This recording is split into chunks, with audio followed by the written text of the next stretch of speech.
अरे भाई कैसे कैसे लोग आजकल मेरे ऑफिस में आके बैठ जाते हैं भाई। कोई रोकने वाला है कि नहीं? हाँ जी, कैसे आना हुआ भाई आपका? ये मेरा ऑफिस है, कोई हॉस्पिटल या म्यूनिसिपैलिटी का गार्डन नहीं है जो जहां बेंच मिली बैठ गए। इसे क्या अपनी सुस्ताने की जगह समझ लियो? बेटा एक मिनट। हाँ, अपना एक बढ़िया सी ब्लैक कॉफी भेजो अंदर, अमेरिकानो। क्या कहिए भाई, कैसे आना हुआ आपका? क्या दिवाली का चंदा मांगने आए हैं? ये पटाखे फोड़ने की उम्र तो निकल गई आपकी, और आपके बच्चे जो हैं वो पहले से फट गए हैं। फिर नहीं बेटा, बस आपसे मिलने और आपको दिवाली की शुभकामनाएं देने आए। तो यहाँ क्यों चले आए मेरे ऑफिस में? क्या कोई बिजनेस डील का इरादा तो नहीं है? कोई पार्टनरशिप तो नहीं करनी मेरे साथ? नहीं नहीं बेटा, ऐसी ऐसी कोई बात नहीं है। दरअसल अब घर में अब हम क्या आए, सबका सामना करना बड़ा अजीब सा लगता है। सोचा बेटा इसीलिए कि यहाँ आपको मिल भी लेंगे और दिवाली के गिफ्ट भी दे देंगे। भाई शाबाश, क्या बात है भाई, बहुत बढ़िया। बेटी कंट्रोल में नहीं है, भागी भागी फिर रही है, और बाप महाराज दामाद जी को दिवाली गिफ्ट देने आए। क्या बात है भाई। बस सोचिए, अगर आपकी बीवी भाग जाए और उनका बाप चले आपको झुंझुना दिखाने के लिए, कैसा लगेगा आपको? झुंझुना बजाएंगे या बाप के कान के नीचे बजाएंगे? क्या कर, घबराइए मत भाई, मैं नहीं बजाऊंगा आपके कान के नीचे, सिर्फ बता रहा हूं आपको। वैसे भी मरे हुए को नहीं मारता हूं मैं। लेकिन क्या मतलब दिमाग खराब हो गया, सठिया गए क्या आप? मैं क्या करूंगा इस 2 करोड़ के गिफ्ट का भाई? इससे बेहतर गिफ्ट मेरे पियोन को मिलते हैं दिवाली पे। क्या इसमें क्या बक्से में क्या लेके आए, फ्लावर वास? अरे अपनी बेटी को पकड़ के लाए होते तो कोई बात होती, मानता मैं कि हाँ भाई मेरा ससुर एक बढ़िया दिवाली गिफ्ट लेके आया है, और बदले में मैं भी देता आपको एक फैंटास्टिक रिटर्न गिफ्ट। देखते आप। लेकिन आप तो चले आए अपने दांत निपोड़ते हो, ये 2 करोड़ का गिफ्ट उठाए हैप्पी दिवाली विश करने। बेटा आप तो उर्मी को जानते हो ना। तो आप क्यों चले आए अपनी शक्ल दिखाने के लिए? मेरा रिश्ता आपकी बेटी के साथ था, जो नहीं है तो क्या करूं बताओ? आपके साथ रिश्ता निभा के क्या करूं मैं? खाक करूं? पता है मुझे, सब पता है मुझे आप क्यों आए हैं। आप यहां आए हैं ये सोच के कि आपको भी दिवाली गिफ्ट मिल जाएगा। चवन्नी लाओ, 2 रुपए लेकर जाओ। क्या मतलब, क्या आइडिया लगाया सर जी? हाँ जी। नहीं नहीं बेटा, कैसी बात कर रहे हो? हमें कुछ नहीं चाहिए आपसे। सब पता है मुझे, बच्चों वाली बात कर रहे हैं आप। ये सब तो एक बहाना है, असली इरादा क्या हम जानते हैं, इसलिए तो मुंह उठाए चले आए। नहीं बेटा, आप गलत समझ रहे हो। तो ऐसा है, सम्राट सिंह राठौड़ ना तो कभी गलत समझता ना कभी गलत होता है। ये बात समझ लीजिए आप दोनों बाप बेटी, ये बात समझ लीजिए, दिमाग में घुसेड़ लीजिए। ओके? माय गॉड, गारंटी है इस बात की आज मेरा दिन बर्बाद हो गया। आपकी रोनी सूरत देख ली ना मैंने, अब देखिए क्या होता है। कोई काम नहीं बनेगा मेरा, सारा काम गड़बड़ा जाएगा। दिवाली का दिन अशुभ हो जाएगा। देखिए अब जाइए भाई, आपका तमाशा खत्म हो गया तो जाइए, चलिए चलिए, काम करने दीजिए, हम काम करने वाले लोग हैं। चलिए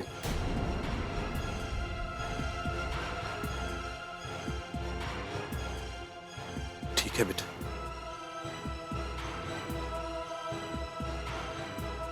माफ करना बेटा, मेरी वजह से आपको बहुत दिक्कत हुई। तो देखिए ऐसा है, मेरी बात सुनिए, आप ये उठाइए सर, पिक इट अप।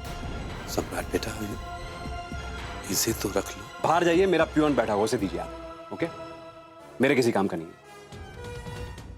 मेरे डस्टबिन से बेहतर तो मेरा पियोन है कि नहीं? चलिए।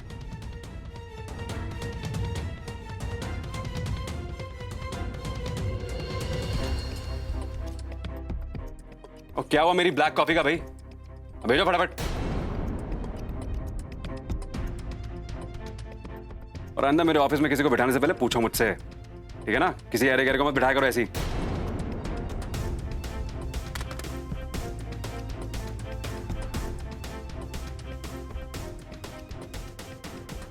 इसमें हम कहां कर सकते हैं मैडम, ये आपका घरेलू मामला है। अरे कानून को बीच में काहे घुसा रही? देखिए, घर में पकौड़ियां तलना अच्छा लगता है, कानून तलना नहीं। इसलिए घर जाइए, पुलिस आपकी कोई मदद नहीं कर सकती। ये आप क्या कह रहे हैं? एक माँ से उसका बच्चा कोई जबरदस्ती छीन कर ले गया है और आप कह रहे हैं कि कानून कोई मदद नहीं कर सकता। कानून नहीं मदद करेगा तो और कौन करेगा? तो क्या करें हम? किडनैपिंग का केस बना दे। एक बाप ने अपने बच्चे को उठाया और फिरौती मांग रहा है। क्या बात कर रही है मैडम? नहीं सर, किडनैपिंग का केस नहीं, लेकिन जबरदस्ती का केस तो है ना। हमारे बच्चे को जबरदस्ती लेकर गए, अभी वो बीमार है, उसे हमारी बहुत जरूरत है। आप प्लीज कुछ कीजिए ना सर। अरे तो उसी का बाप है ना वो, कोई किडनैपर तो है नहीं। देखिए मैडम, मियाँ बीवी के बीच में ये झगड़े, ये तमाशा, ये आम बात है, ये कोई नई बात नहीं है। ठीक है, कल को आप बच्चे को उठाए और वो रिपोर्ट लिखाने आ जाए तो क्या हम आपको अरेस्ट करने आ जाएंगे? देखिए मैडम, ये कोई क्राइम नहीं है, ये घरेलू मामला है। इसमें पुलिस आपकी कोई मदद नहीं कर सकती। ठीक है, इसलिए आप अभी जाइए, बात को समझिए। देखिए, आपको कोई एक्शन तो लेना पड़ेगा, आप कुछ कीजिए ना। अरे मैडम, आप बड़े बुजुर्ग हैं, आमने सामने बैठकर इस मामले को निपटा दीजिए ना। अरे अगर पुलिस वाले ये सब करने लगेंगे तो रॉबरी, रेप, मर्डर ये सब को कौन देखेगा? हाँ, अरे सास बहू मियाँ बीवी में ही उलझ कर रह जाएंगे। अरे आप क्या चाहती है मैडम? थाना बंद करके टीवी सीरियल बनाना शुरू कर दे क्या? अगर मैं आउट ऑफ द वे जाकर ऐसा कुछ कर भी लूं तो आपको पता है एंड रिजल्ट क्या होगा? मियाँ बीवी आपस में सुलह करके पुलिस वाले को टाटा बाय बाय बोल देंगे और हमें ऐसा महसूस होगा कि हम विलन की भूमिका निभाकर चले आए हैं। और उधर मियाँ बीवी love you, miss you, full on romance शुरू हो जाता है। आपको मजाक लग रहा है ये? हमारा बच्चा वहाँ बीमार है, उसे हमारी जरूरत है, उसका बाप उसकी माँ से मिलने नहीं दे रहा। आपको ये गुनाह नहीं लगता? समझ में नहीं आता आपको बात? हम क्या समझाने की कोशिश कर रहे हैं? देखिए मैडम, आंटी, देखिए मैडम, पुलिस इमोशंस को नहीं, फैक्ट्स को समझती है। आप बेकार में अपना और मेरा समय बर्बाद कर रही हैं। ठीक है, आप यहाँ से जाइए और ये केस को आपस में निपटाइए। इंस्पेक्टर साहब, आप हमारी कोई मदद तो कीजिए, हमारा बच्चा बीमार एक है। मिनट, आंटी, एक मिनट उर्मी, हम बोल रहे हैं। देखिए, अगर आप कोई मदद नहीं कर सकते तो हमें गाइड तो कीजिए, हमें कोई रास्ता बताइए कि हम क्या करें कि जिससे इसका बच्चा इसको वापस मिल जाए। जाइए, काले कोट वाले से मिलिए, शायद वो आपकी मदद कर दे। आपका मतलब लॉयर?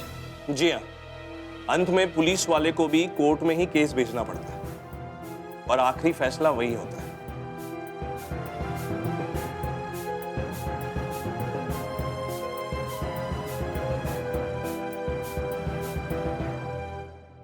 चलो, दवाई पी लो। है, दवाई नहीं पियोगे तो तुम ठीक कैसे होगे? लो।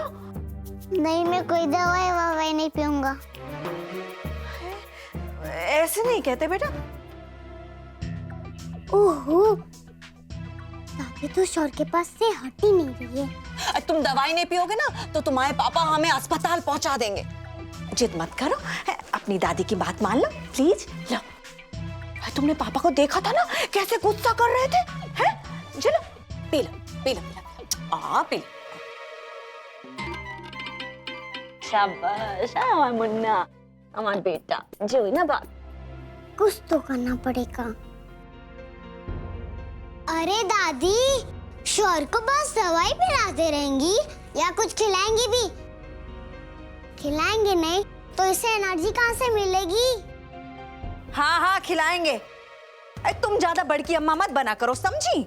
आपको कुछ पता भी है, दवा के साथ कुछ खाने के लिए भी दिया जाता है। अगर चाची को पता चल गया कि आपने शौर्य को ऐसे ही दवा दे दी है, कुछ खाने के लिए नहीं दिया है, तो बहुत गुस्सा होंगे वो। अच्छा, और क्या? अब जाइए, जल्दी से शौर्य के लिए सूप बना के लेके आइए। जाइए। हाँ, ठीक है। तुम यहीं बैठो शौर्य के पास, हम सूप बना के आते हैं। चलो। हाँ, हम हैं यहाँ, अब जाइए। तो दफ्तर चला गया, हमारे यहाँ ड्यूटी लगा गया। जहाँ आफत में कर देगी हमारी।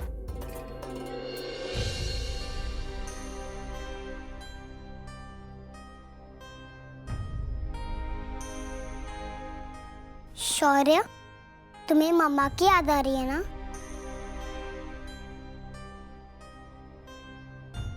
पता है शौर्य, चाची आई थी तुमसे मिलने। क्या मम्मा आई थी मुझसे मिलने के लिए? पर वो मुझसे मिले नहीं। क्या नीचे है क्या? मैं मामा के पास जा रहा हूँ।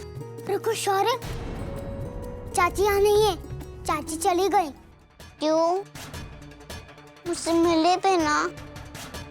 चली क्यों गई मामा? चाचू ने चाची को तुम्हारे पास आने ही नहीं दिया शौर्य। चाचू बहुत गंदे हैं। चाचू ने चाची को तुमको देखने भी नहीं दिया शौर्य, और चाची का हाथ पकड़कर घर से बाहर कर दिया, और दरवाजा भी बंद कर दिया चाचू ने चाची को बाहर निकालकर। पापा ने ऐसा किया? हाँ शौर्य, चाची चिल्लाते रहे मुझे शौर्य से एक बार मिलने दो, मुझे शौर्य से एक बार मिलने दो, लेकिन चाचू उनकी कुछ भी नहीं सुने।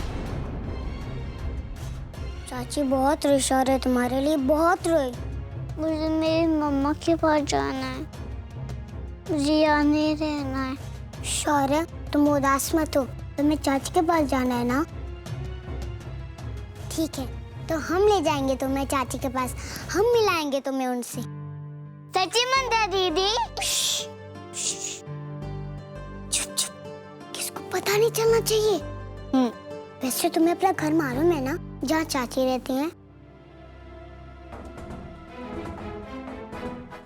हाँ ठीक है, वेरी गुड। तो कल दिवाली है, तो हम लोग कल ही जाएंगे चाची के पास। हम लोग सबसे छिप के जाएंगे। पक्का? पक्का।